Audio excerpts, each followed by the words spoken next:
Hey guys, it's Spoonie. This is part 2 of the magnum opus that is JLApe. It's an event from 1999, and it spanned the Justice League characters' annual issues. So part 1 of this series featured the prelude and the first chapter. In it, Gorilla Grodd manipulates events from behind the scenes and turns Gorilla City into a puppet state that he rules from the shadows. He lures the Justice League to Gorilla City by requesting them as United Nations ambassadors. Aside from Batman, the rest of the Justice League are hit with Monkey Cat! And turn into gorillas. They learn Grodd has targeted different sites around the world, and they split up to stop his plans. The first stop is Bloodhaven in Batman Annual number 23. So, despite being a Batman book, this really should be a Nightwing Annual. The issue starts off with a bang as Batman and Nightwing are told a tale of a giant man destroying a casino that's controlled by Nightwing's enemy Blockbuster.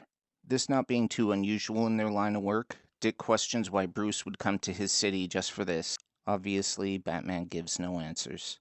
As they leave the hospital for the crime scene, the assassin Lady Vic arrives, also looking for answers. The crime scene looks like a war zone. The suspect left behind giant handprints everywhere as if he were crawling. They find some strange fibers and leave to have them analyzed.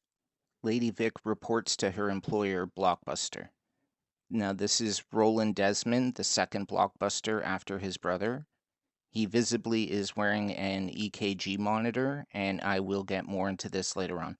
He gives her a list of potential targets for the attack on the casino to learn more about the killer.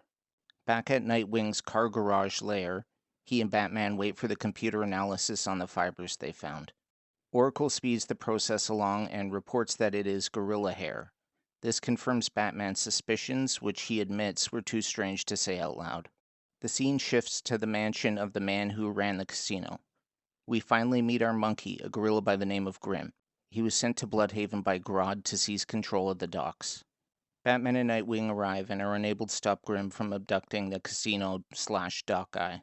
Grodd had also sent 2 apes along to keep an eye on Grim to make sure he followed orders. Having lost track of him, they head to one of the apartments on that list, but Lady Vic happened to be there. She kills them and reports the gorillas to Blockbuster, who is actually watching the strangeness unfold on TV.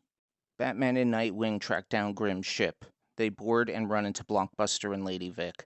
Grim attacks the 4 of them, and during the fight with Blockbuster, the ship is damaged and starts to take on water. Bruce and Dick leave the 3 to fight it out, content that they at least stopped Grodd's plans for Bloodhaven. The final page shows Blockbuster and Lady Vic dragging Grim up the beach. The JLApe tie-in ends here, but Grim's story is far from over. So the Dominator gene bomb from the Invasion event is what activated Blockbuster's powers. He also boosted his intelligence by selling his soul to Neuron. His transformation did put a great deal of strain on his heart. He needs a new one, and a gorilla heart is about the perfect size. Now, Grim ends up not being a match, but Blockbuster makes a deal with him to go to Gorilla City to find a suitable transplant, and this story actually ends up crossing over with the Birds of Prey book. So kudos to Chuck Dixon for really running with this concept. Anyway, this story will continue in part 3 of this series, which is Aquaman Annual number 5, and I hope you join me for that.